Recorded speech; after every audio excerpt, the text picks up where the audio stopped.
साथियों नमस्कार। Positron classes के इस प्लेटफॉर्म पर मैं सलीम खान आपका स्वागत करता हूं। आज हम शुरू करने जा रहे हैं लैब असिस्टेंट की तैयारी। तो उसके लिए सबसे पहले मैं बता देता हूं आपको हम क्या क्या पढ़ेंगे। देखिए, हम दो चीज़ पढ़ेंगे, फिजिक्स पढ़ेंगे। दो मैं आपको टॉपिक दो सब्जेक्ट कराऊंगा, फिजिक्स कराऊंगा और आपको केमिस्ट्री कराऊंगा। ठीक है, फिजिक्स और केमिस्ट्री आपको मैं करवा दूंगा। बायोलॉजी आपको खुद से पढ़ना है। बायोलॉजी में एक बार फिर से बता देता हूँ मैं आपको, बायोलॉजी में आपको ज़्यादा न्यूमेरिकल वगैरह तो करने नहीं होते, सिर्फ थ्योरी पढ़नी है। वो आप आरबीएससी की बुक्स से पढ़ सकते हो। अच्छे तरीके से थ्योरी कवर कर लीजिए, आपका काम हो जाएगा। फिजिक्स है, केमिस्ट्री है, ये दोनों मैं आपको करवा दूंगा अच्छे तरीके से। और बाकी मैं संभवतः मैं आपको कोशिश करूंगा कि मैं दोनों जो सब्जेक्ट हैं इनका फुल सिलेबस करवा दूं, लेकिन फिर भी जितना वक्त होगा उस हिसाब से मैं ज़्यादा से ज़्यादा करवाने का प्रयास करूंगा। तो शुरू करते हैं आज केमिस्ट्री की क्लासेस। देखिए, केमिस्ट्री के 3 पार्ट हैं, आपको पता है 3 पार्ट है केमिस्ट्री के। कौन कौन से? फिजिकल केमिस्ट्री और ऑर्गेनिक केमिस्ट्री, इनऑर्गेनिक केमिस्ट्री। ठीक है, physical chemistry, organic chemistry, inorganic chemistry. आपको ध्यान से सिलेबस को जब देखोगे तो फिजिकल केमिस्ट्री से 2 या 3 टॉपिक उठाए गए हैं। फिजिकल केमिस्ट्री से सबसे ज़्यादा 3 नहीं 4 से 5 टॉपिक उठाए गए हैं। 4 से 5 टॉपिक उठाए गए हैं। जैसे आपका लिक्विड स्टेट हो गया, सॉलिड स्टेट हो गया, गैसेज स्टेट हो गया, और साथ में इसके साथ साथ एक आयनिक इक्विलिब्रियम हो गया, केमिकल इक्विलिब्रियम हो गया। ये तो है फिजिकल केमिस्ट्री से। ऑर्गेनिक केमिस्ट्री से 2-3 टॉपिक उठाए गए हैं। 2-3 टॉपिक की बात, ये चैप्टर है कंप्लीट, 4-5 टॉपिक है, मतलब पूरे चैप्टर हैं। इनऑर्गेनिक केमिस्ट्री से भी आपके 2-3 चैप्टर उठाए गए हैं। कुल मिलाकर के आपके सिलेबस में 10 टॉपिक हैं जो आपको दिए गए हैं। ठीक है, ज़्यादा ब्रॉड तो नहीं है सिलेबस, लेकिन अगर आपको गहराई में जाना है तो टाइम तो लगेगा आपको। ठीक है, 2-3 महीने के अगर आप ढंग से पढ़ोगे तब जाकर के कवर होगा। तो शुरू करते हैं हम आज फिजिकल केमिस्ट्री शुरू करते हैं। सबसे पहले फिजिकल केमिस्ट्री। फिजिकल केमिस्ट्री में आज का अपना जो टॉपिक रहेगा वो रहेगा अपना मोल कंसेप्ट। क्या रहेगा? मोल कंसेप्ट। मोल कंसेप्ट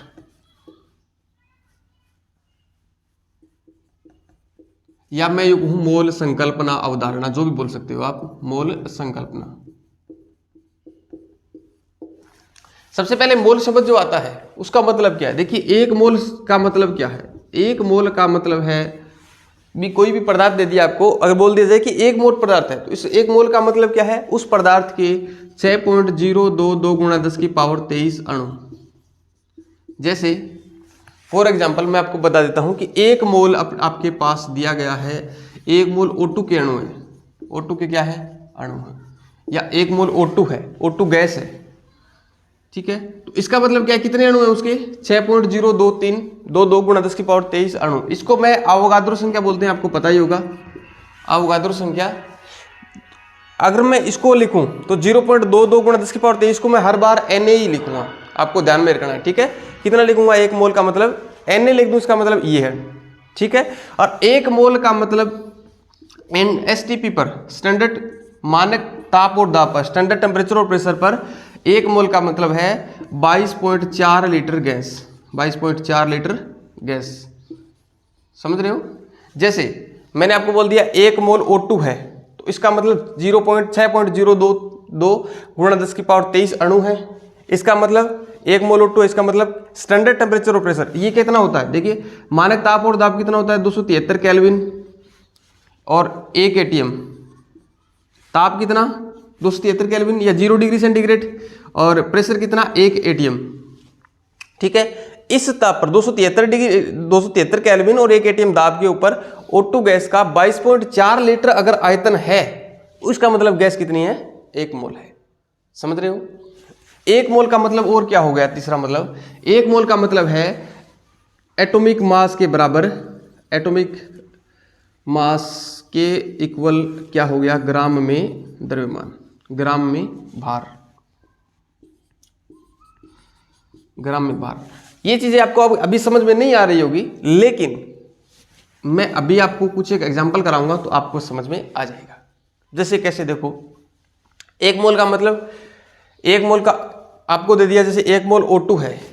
अगर आपसे पूछ लिया जाए कि O2 के कितने अणु हैं, तो इसका मतलब 1 मोल के अंदर कितने अणु होते हैं? इतने अणु होते हैं, 6.022 गुणा 10 की पावर 23 अणु। अगर आपसे पूछ लिया जाए एक मोल के अंदर कितनी गैस होती है, तो एसटीपी स्टैंडर्ड टेम्परेचर और प्रेशर पर 22.4 लीटर गैस जो होती है, 22.4 लीटर गैस है वो एक मोल के बराबर होती है। एक मोल का मतलब है एटॉमिक मास में ग्राम में भार। जैसे एक मोल O2 है तो इसका मतलब O2 का एटॉमिक मास कितना होता है, O2 का एटॉमिक मास कितना होता है, परमाणविक द्रव्यमान O2 का होता है 32। कैसे, 2 ऑक्सीजन है, ऑक्सीजन के कितने अणु हैं, 2 है, एक का कितना होता है 16 गुणा 2 यानी कितना हो गया 32। तो ग्राम में भार कितना आ गया, एक मोल O2 का मतलब कितना हो गया 32 ग्राम O2। कितने O2, 32 ग्राम O2।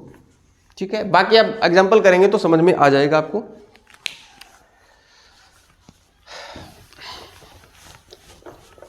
देखिए पहले मैं कुछ एक बता देता हूं कि हम कैसे पढ़ेंगे मोल संकल्पना, मोल कंसेप्ट। देखिए मोल दिया होगा अगर आपको मोल दिया गया है, ठीक है, अगर आपको ये दिया मोल दिया है और आपसे पूछ ले जाए कितने अणु हैं, तो आप क्या करोगे, Na से गुणा कर दोगे तो इसमें आ जाएंगे अणुओं की संख्या आ जाएगी, अणुओं की संख्या आ जाएगी। समझ रहे हो? जैसे आपको पूछे जाए 2 मोल है, 2 मोल कोई जैसे आप मान लो हाइड्रोजन है, ऑक्सीजन है, हीलियम है, जैसे 2 मोल हीलियम है। अगर आपसे पूछ लिया जाए कि 2 मोल हीलियम के अंदर अणुओं की संख्या कितनी होगी, तो आप क्या करोगे, Na से गुणा करोगे। समझ रही है? Na से गुणा करोगे यानी 6 गुणा 10 की पावर 23, इससे आप गुणा कर दोगे तो अणुओं की संख्या आ जाएगी, है ना। अगर अणुओं की संख्या दी है और अगर आपको मोल पूछ लिया जाए तो आप डिवाइड कर दोगे किससे, Na से। अणुओं की संख्या दे दी आपको और बोल दिया जाए कि इसमें मोल निकालो, तो आप कैसे निकालोगे, डिवाइड कर दोगे Na से। Na का मतलब 6 गुणा 10 की पावर 23। आपको मोल दे दिया जाए और आयतन पूछ लिया जाए लीटर में, गैस का आयतन पूछ लिया जाए लीटर में, तो आप गुणा करोगे 22.4 लीटर से गुणा करोगे तो आपको कितना क्या मिल जाएगा, आयतन मिल जाएगा। आयतन मिल जाएगा किसमें, लीटर में आयतन मिल जाएगा। समझ रही है? ठीक है। अगर आयतन लीटर में दिया गया है और आपसे पूछ लीजिए कितना मोल है, तो आप 22.4 से क्या कर दोगे, डिवाइड कर दोगे। ठीक है, मोल दिया गया है और आपसे पूछ लिया जाए कि ग्राम में भार कितना होगा, जैसे ऐसे पूछ लिया जाए कि 1 मोल जल का भार कितना होगा, 1 मोल H2O का भार कितना होगा, तो आप क्या करोगे, मोल को किससे गुणा करोगे, एटॉमिक मास से, आणविक द्रव्यमान से गुणा करोगे, आणविक द्रव्यमान से गुणा करोगे। ठीक है, मोल को जब आणविक द्रव्यमान से गुणा करोगे तो क्या आ जाएगा, भार आ जाएगा, ग्राम में भार आ जाएगा, ग्राम में भार। क्या करना है, गुणा करना है आणविक द्रव्यमान से, किसको, मोल को। और आयतन को ये मैं दोबारा तीर लगा देता हूं, देखो मोल को गुणा करोगे तो अणुओं की संख्या आएगी, भाग करोगे मोल के अंदर तो मोल आ जाएंगे। मोल को 22.4 से गुणा करोगे तो आयतन आ जाएगा और इस आयतन को 22.4 लीटर से भाग करोगे तो मोल आ जाएंगे। इसी प्रकार मोल को अगर आणविक द्रव्यमान से गुणा करोगे तो ग्राम में भार आ जाएगा, और ग्राम में भार दिया गया है और आपको मोल निकालने तो आप क्या करोगे, भाग करोगे किससे, आणविक द्रव्यमान से। लिखो सूत्र, ये लिख ले, लिखो भाई सूत्र लिख लो, ये सारे लिख लो। आणविक द्रव्यमान से क्या करोगे, ग्राम को मोल आ जाएंगे। ठीक है, अब आणविक द्रव्यमान है ना, देखो ये आपको पता है Na, मोल दिए, Na से डिवाइड कर दो, मल्टीप्लाई कर दोगे, डिवाइड भी कर सकते हो 22.4। अब आणविक द्रव्यमान ये मैं आपको कुछ एक लिखा देता हूं, आणविक द्रव्यमान, उसके बाद आप यार ये लिख लिया क्या, आणविक द्रव्यमान लिखा देता हूं मैं, लिख लो यहीं पे, लिख लो आणविक द्रव्यमान। इसके बाद 1-2 सवाल करा देता हूं, 2-4 आपको आ जाएगा समझ में। देखो जैसे हाइड्रोजन का आणविक द्रव्यमान कितना होता है, 1, हीलियम का 4, लिथियम का 6, और ज्यादा काम में कौन आते हैं, कार्बन आता है, कार्बन का कितना होता है 12, नाइट्रोजन का कितना होता है 14, ऑक्सीजन का कितना होता है, ऑक्सीजन का 16, और किसका, सल्फर कितना होता है 32। मेनली क्या होता है, लगभग डबल मान के चलो आप, लेकिन हर जगह डबल नहीं होगा, ध्यान रखना। पोटेशियम का कितना होता है, पोटेशियम का 39, क्लोरीन का कितना होता है 35.5, और जैसे कैल्शियम का कितना होता है 40, जिंक का कितना होता है 65, और एल्यूमिनियम का कितना होता है 27। इतने याद करो आप, काफ़ी है एक बार, है ना। बाकी याद हो जाएंगे, आपको याद कर लेने हैं। ये याद करो, ये याद करने हैं आपको ना। शायद कुछ अगर ओड देता है ना, कुछ मतलब अलग से देगा कुछ, जैसे मतलब ऐसा कुछ दे दिया जिसका पता ही नहीं हमें, है ना, तो उसका लिख के देगा आपको कि इसका द्रव्यमान इतना है, द्रव्यमान। ठीक है, अब देखो इन फॉर्मूलों को कैसे अप्लाई करना है वो देखो। सबसे पहले यहीं से शुरू करता हूं मैं। ग्राम में भार दिया हो मोल निकालना, और मोल दिया हो तो ग्राम में भार। इसको शुरू करते हैं, इस फॉर्मूले को। इस फॉर्मूले को अप्लाई करना सीखेंगे। देखो इन दो को मैं मिटा देता हूं एक बार के लिए। ठीक है, हाँ, ग्राम में भार दिया हो, इसको डिवाइड करेंगे आणविक द्रव्यमान से, क्या आ जाएंगे मोल। मोल दिया हो तो आणविक द्रव्यमान से गुणा करेंगे, क्या आ जाएगा ग्राम में भार आ जाएगा। ठीक है, अब देखो जैसे क्वेश्चन आता है, क्वेश्चन देखो करो कि 1 मोल CO2 का ग्राम में, 1 मोल CO2 का ग्राम में द्रव्यमान ज्ञात कीजिए। 1 मोल CO2 का ग्राम में द्रव्यमान ज्ञात कीजिए। कैसे करेंगे, देखो इधर मोल दिया हो तो आणविक द्रव्यमान से गुणा करने पर ग्राम में क्या आ जाएगा, भार आ जाएगा, द्रव्यमान आ जाएगा। देखो 1 मोल CO2 है तो CO2 देखो आप, CO2 का आणविक द्रव्यमान कितना होता है, ये एक तो कार्बन है, कार्बन का कितना 12 प्लस ऑक्सीजन कितना 16 होता है एक का। देखो एक दो ऑक्सीजन के 2 परमाणु है तो 2 गुणा 16 कितना आ गया 32 प्लस 12 44, है ना, तो कितना आ गया 44 आ गया। तो CO2 का आणविक द्रव्यमान कितना आ गया 44। अब मोल कितना है 1 मोल। देखो मोल को आणविक द्रव्यमान से गुणा करने पर क्या आ जाएगा ग्राम में भार, तो ग्राम में भार चाहिए तो हम निकाल देंगे भी, मोल है कितना, मोल दिया 1 मोल, आणविक द्रव्यमान कितना 44, तो 44 से गुणा कर दिया कितना आ गया 44 ग्राम। ठीक है, समझ रहे हो। CO2 12 प्लस 2 गुणा 16 44, 1 गुणा 44 ये मोल। ठीक, एक क्वेश्चन और देखो, यहां पे देखो इधर आपसे पूछ लिया जाए मोल दे करके और आणविक द्रव्यमान आपसे पूछ लिया जाए 0.05 ग्राम, 0.05 मोल, जैसे कोई भी अणु दे दिया, जैसे C6H12O6 क्या होता है ग्लूकोज, 0.05 मोल ग्लूकोज का ग्राम में द्रव्यमान, ग्राम में भार निकालो। कैसे निकालेंगे, वही आणविक द्रव्यमान से गुणा करना है, ग्राम में भार आ जाएगा। कितने मोल हैं 0.05, ये 0.05 मोल आ गए।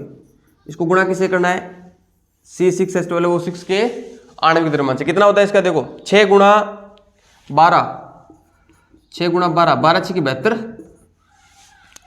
हाइड्रोजन कितने 12, ऑक्सीजन कितने 6, एक ऑक्सीजन का कितना होता है 16, 16 3 48 दूनी 96, ये आ गया 96। इनको ऐड कर दो 0 और 10 8 180, है ना 180, ये आ गया आणविक द्रव्यमान 180 किसका ग्लूकोज का, इसका आणविक द्रव्यमान आ गया। मोल दिए आणविक द्रव्यमान आ गया तो ग्राम में भार आ जाएगा। इनको मल्टीप्लाई कर दो, ये आ जाएगा 0 से कैंसिल 0.5 18% 9 ग्राम। कितना आ गया 9 ग्राम। अब इसका मतलब समझो क्या है, 9 ग्राम ग्लूकोज का मतलब है इतने मोल, 0.05 मोल।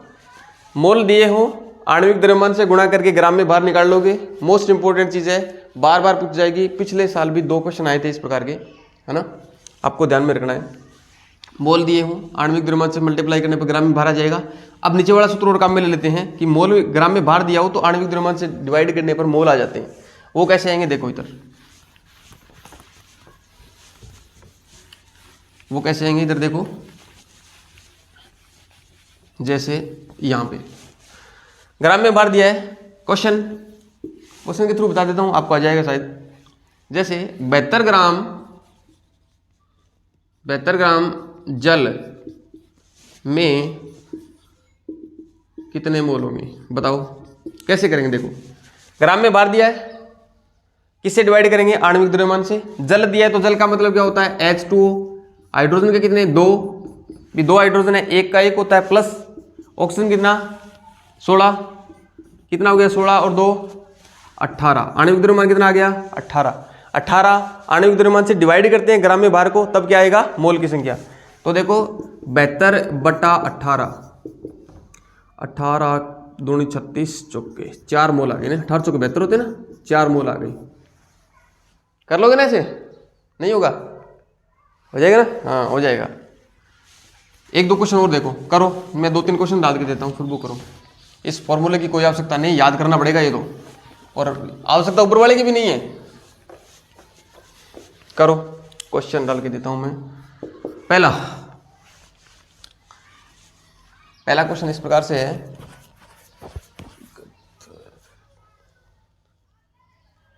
एक 103 ग्राम SrCl2 में कितने मोल होंगे, ये बताना है आपको। करो ये क्वेश्चन। दूसरा क्वेश्चन,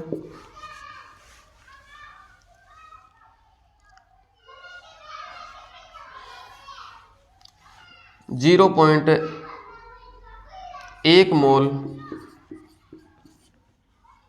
AlCl3, 0.1 मोल AlCl3 का ग्राम में भार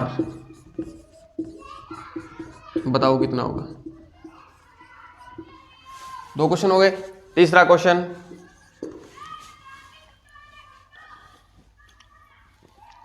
देखो,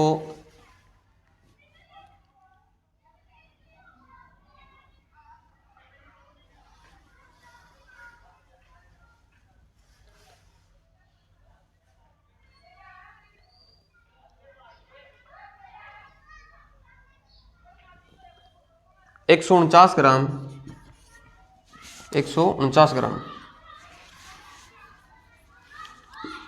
149 ग्राम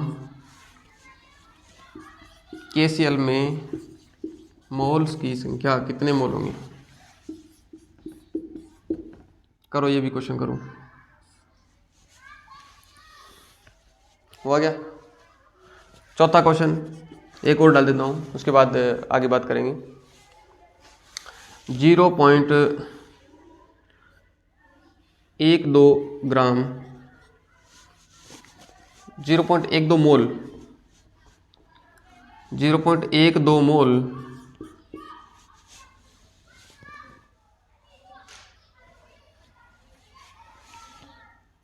ऑक्सीजन का ग्राम में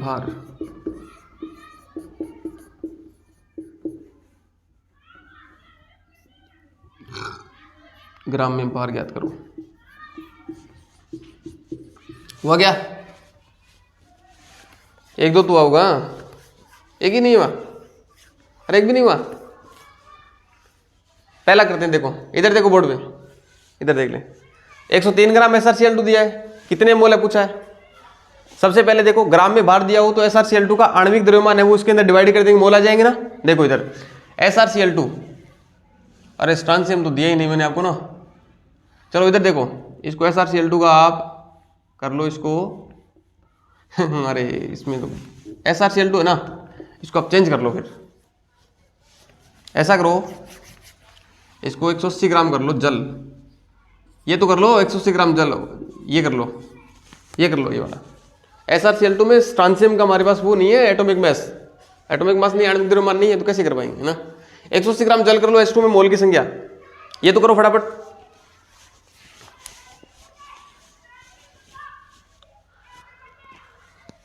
देखो इधर करवा देता हूं मैं। मोल निकालने के लिए क्या करते हैं हम, ऊपर तो लेते हैं द्रव्यमान ग्राम में भार, और नीचे क्या लेते हैं, एटॉमिक मास। देखो कितना है, 180 ग्राम, इधर देख ले बोर्ड पे देख ले, ग्राम में भार कितना है 180 ग्राम, और जल का तो होता है 18, बार 2-3 बार निकाल लिया आ ही जाएगा। कितना हो गया, 10 मोल, 10 मोल हो गया, ठीक है, कोई दिक्कत नहीं, ये क्वेश्चन हो गया। अब देखो 0.1 मोल AlCl3 का ग्राम में भार ज्ञात कीजिए। 0.1 मोल AlCl3 है, तो AlCl3 का पहले आणविक द्रव्यमान निकालो आप। AlCl3 का कितना होगा, एल्यूमिनियम का कितना होता है 27 प्लस 3 गुणा Cl का कितना होता है 35.5, 3 गुणा 35.5, ये हो गया 27 प्लस 5 और 25, 15 और 2 15 1 16 6 कौन सा लेख 3 3 9 1 10 106 यही होगा ना 106 प्लस 27 133.5 133.5 आ गया LCL तरीका आणविक द्रव्यमान और मोल दिया है ग्राम में बार चाहिए तो आणविक द्रव्यमान को किससे गुणा करते हैं मोल से तो 133.5 गुणा 0.1 ये आ गया 13.35 ग्राम। ठीक है समझ रहे हैं ना।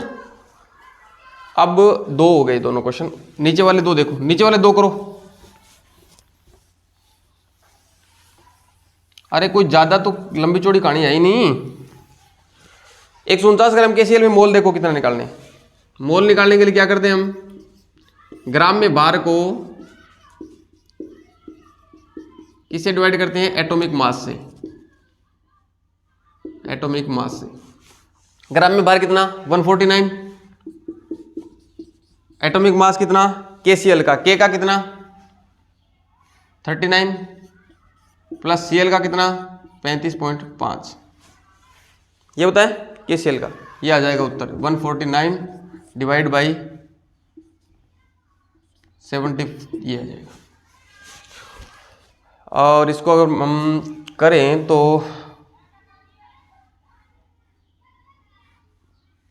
ये आ जाएगा 1 और हाँ 2 कितना आ जाएगा 2 मोल।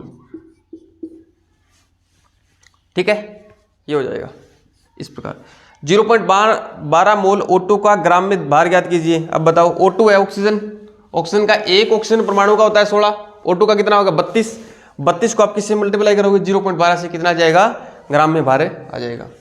ठीक है दोस्तों अगले 2 जो इसी जो फॉर्मूले पर बेस्ड 2 प्रकार के और बनेंगे क्वेश्चन वो मैं नेक्स्ट क्लास में करेंगे लंबी हो जाएगी क्लास है ना। Thank you.